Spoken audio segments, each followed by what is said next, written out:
मातृशक्ति धर्म प्रेमी सज्जनों, चाणक्य नीति का प्रारंभ करते हैं। लगभग 2500 वर्ष पूर्व आचार्य चाणक्य हुए। मूल रूप से उनका मुख्य नाम विष्णुगुप्त था। पिता उनके चणक थे, इसलिए उनका नाम चाणक्य अधिक प्रसिद्ध हो गया। चणक का पुत्र होने से चाणक्य कहलाया। विष्णुगुप्त, चाणक्य और अनेक नामों से जाने जाते थे। अनेक नामों से वो प्रसिद्ध थे। एक नाम उनका कौटिल्य भी था। कुछ लोग कहते हैं कि वो कुटिल चाल चलते थे। कुटिलता से अपने शत्रुओं को जीत लेते थे, इसलिए उनको कौटिल्य कहने लग गए। किंतु ऐसा नहीं है। कौटिल्य उनके गोत्र के कारण उनका नाम पड़ा। उनका जो गोत्र था, वो गोत्र और उसके कारण इनका नाम कौटिल्य पड़ गया। और अन्य नाम चाणक्य के मिलते हैं, वात्सायन। और हमें ऐसा लगता है कि न्याय दर्शन के ऊपर वात्सायन भाष्य जो मिलता है, हो सकता है महात्मा चाणक्य, आचार्य चाणक्य जो वात्सायन नाम से रहे, उन्हीं का ये न्याय दर्शन का भाष्य हो। कोई और ऋषि भी हो सकता है, लेकिन इनका बहुत सारे नामों में से एक नाम वात्सायन भी है।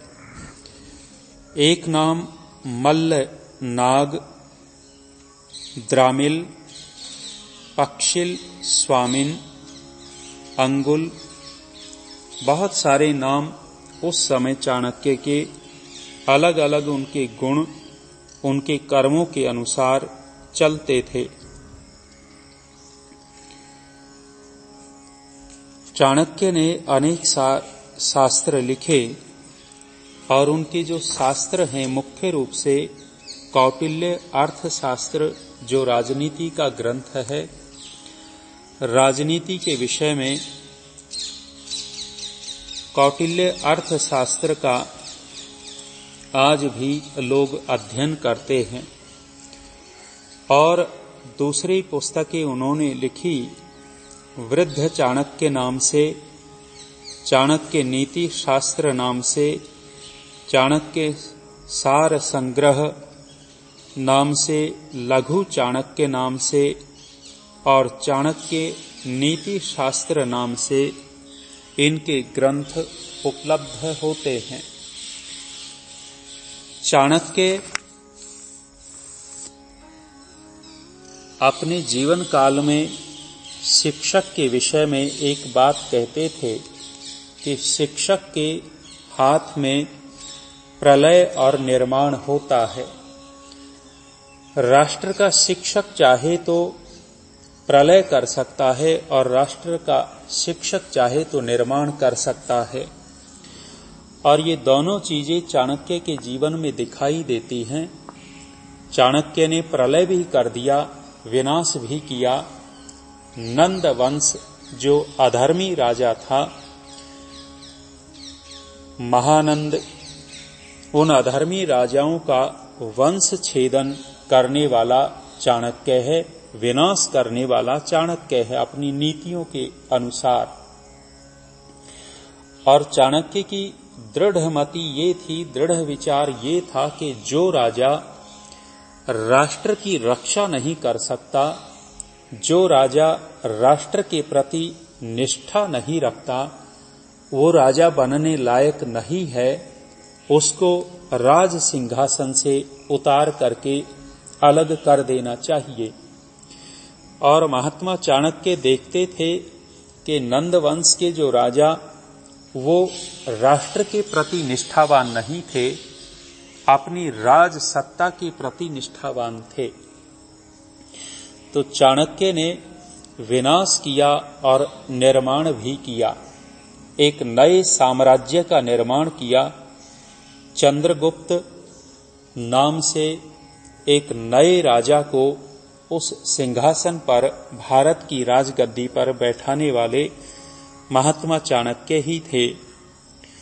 और अनेक सारी घटनाएं चाणक्य के जीवन से आती हैं कि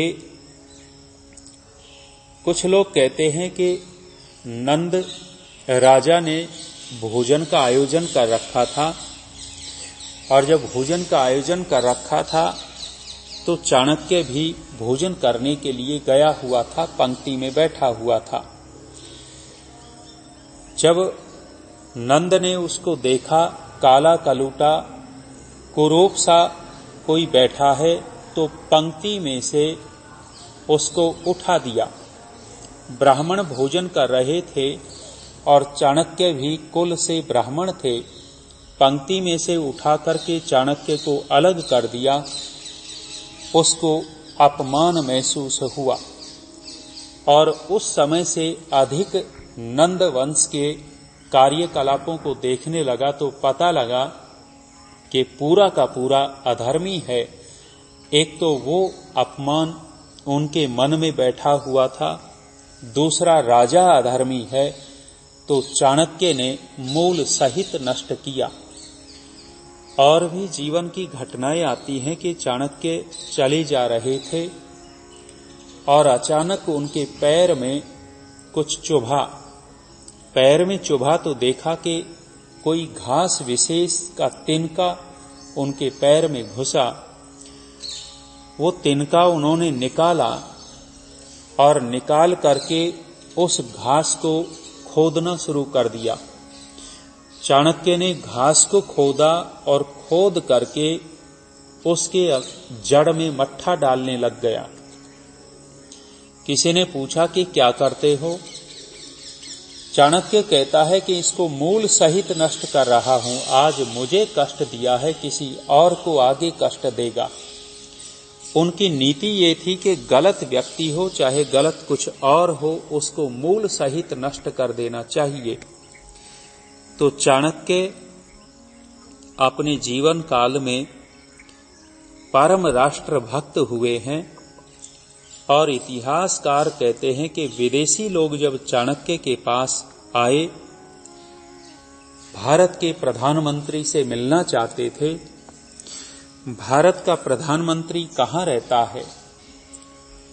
चाणक्य की दृढ़ मति थी कि जो प्रधानमंत्री हो वो साधारण जीवन जिए और साधारण मकान में रहे, तो उस प्रधानमंत्री की प्रजा महलों में रहती है, उस प्रधानमंत्री की प्रजा संपन्न होती है। और जो प्रधानमंत्री खुद ऐसो आराम में रहता है, उसकी प्रजा दरिद्र रहती है, उसकी प्रजा झोपड़ियों में रहने लग जाती है।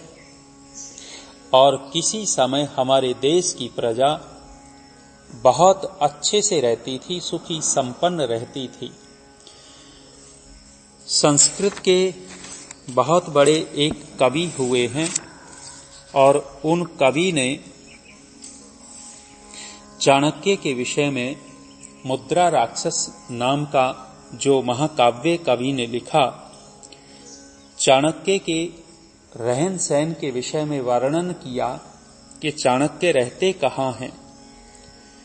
कहा है कि चाणक्य एक झोपड़ी में रहते हैं और उस झोपड़ी के बाहर उपलों को तोड़ने के लिए, गाय के गोबर के उपले कंडे, उनको तोड़ने के लिए एक पत्थर पड़ा हुआ था।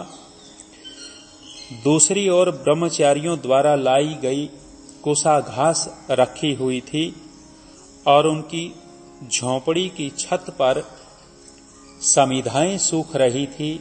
उन समिधाओं के भार से झोपड़ी झुकी हुई थी। अर्थात चाणक्य बहुत साधारण रूप से रहते थे। कहते हैं कि जब कोई विदेशी उनसे मिलने के लिए आया। विदेशी मिलने आया तो उनकी झोंपड़ी में गया तो कुछ कार्य चाणक्य कर रहे थे, और जब कार्य कर रहे थे अंधेरे में दीपक जलाकर के कार्य हो रहा था। विदेशी बैठ गया और चाणक्य ने कुछ देर में अपना कार्य पूरा किया। कार्य पूरा करने के बाद चाणक्य ने दीपक को बुझा दिया और दूसरे दीपक को जला दिया। एक दीपक बुझा करके जब दूसरा दीपक जलाया तो उस विदेशी ने पूछा था भारत के प्रधानमंत्री से कि ये क्या किया आपने, दीपक पहले से ही जल रहा था, जले हुए को बुझाया और फिर से दूसरे दीपक को जलाया। तब चाणक्य कहते हैं कि जो दीपक जल रहा था वो राज का था, राज्य के तेल इसमें डला हुआ था और मैं राज कार्य कर रहा था, तो वो जो दीपक है वो सरकारी था और अब मैं आपसे मिलूंगा तो ये मेरा निजी कार्य है। सरकारी कार्य करने के लिए सरकार का खर्चा हुए और निजी कार्य करने के लिए निजी खर्चा हुए। दूसरा दीपक मेरा अपना है, मेरे जो वेतन मिलता है उसका तेल इसमें जलता है। वो विदेशी जब भारत के प्रधानमंत्री के ये विचार सुनता है बहुत प्रभावित होकर के गया था और उन्होंने अपने इतिहास की किताबें भी लिखी उस विदेशी ने, और ये घटनाएं परंपरा से आज तक चली आ रही हैं। जिस देश का प्रधानमंत्री ऐसा हो तो वो देश सुरक्षित क्यों नहीं रहेगा, देश संपन्न क्यों नहीं होगा। तो आज हम चाणक्य नीति का प्रारंभ कर रहे हैं। चाणक्य नीति की प्रथम कड़ी, पहला ही श्लोक आचार्य चाणक्य ने ईश्वर की स्तुति करते हुए लिखा है। प्रणम्य शिरसा विष्णुम त्रैलोक्याधिपतिम प्रभुम नाना शास्त्रोद्धृतम वक्षे राजनीति समुच्चयम। कहते हैं सिर को झुका करके, प्रणम्य शिरसा, किसके सामने, विष्णु त्रैलोक्याधिपतिम प्रभुम, जो सर्वव्यापक तीनों लोकों का स्वामी परमेश्वर है, उस परमपिता परमात्मा के को अपना सिर झुका करके प्रणाम करते हुए नाना शास्त्रोद्धृतम वक्षे, अनेक सारे शास्त्रों से उद्धृत जो ये चाणक्य नीति महात्मा चाणक्य लिख रहे हैं, तो कह रहे हैं कि इसमें अपनी मनगढ़ंत कल्पनाएं नहीं लिख रहे। अनेक शास्त्रोद्धृतम, जो अनेक सारे शास्त्रों में कही गई बातें हैं, वेद में, अन्य दर्शनों में, मनुस्मृति में, ब्राह्मण ग्रंथों में, गृह सूत्रों में, जो हमारे आर्ष साहित्य है, वेद आदि शास्त्र, उनमें जो कहा गया है उस से लेकर के ये ग्रंथ लिखा जा रहा है। और इस ग्रंथ का जो नाम आचार्य चाणक्य ने लिखा, राजनीति समुच्चयम, इस ग्रंथ का मूल नाम तो राजनीति समुच्चय है।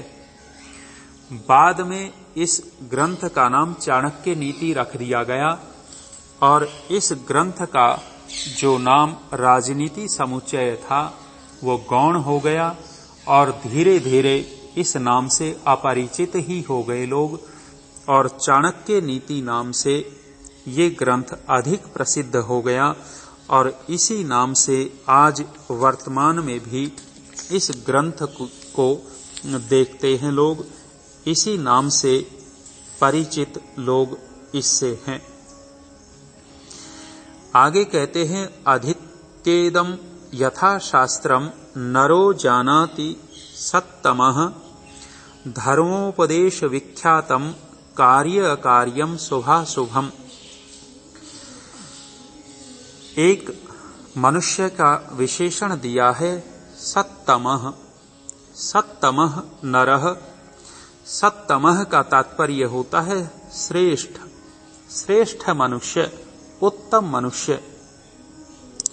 कहा है इदम यथा शास्त्रम, इस राजनीति समुच्चय अर्थात इस चाणक्य नीति नामक ग्रंथ को यथाविधि यथावत पढ़ेगा, ठीक ठीक इसको समझ करके यदि कोई पढ़ेगा तो इसमें पाएगा धर्मोपदेश विख्यातम, वेद मनुस्मृति और अन्य धर्म शास्त्रों में जो प्रसिद्ध करने न करने के योग्य कार्य हैं, कार्य अकार्यम, जो कर्तव्य अकर्तव्य वेद में मनुस्मृति में अन्य शास्त्रों में कहे हैं, वो कर्तव्य अकर्तव्य और शुभाशुभम, और जो शुभ और अशुभ कर्म कहे गए हैं, पाप और पुण्य, भले और बुरे कर्म कहे गए हैं, उनको व्यक्ति ठीक ठीक जान लेगा।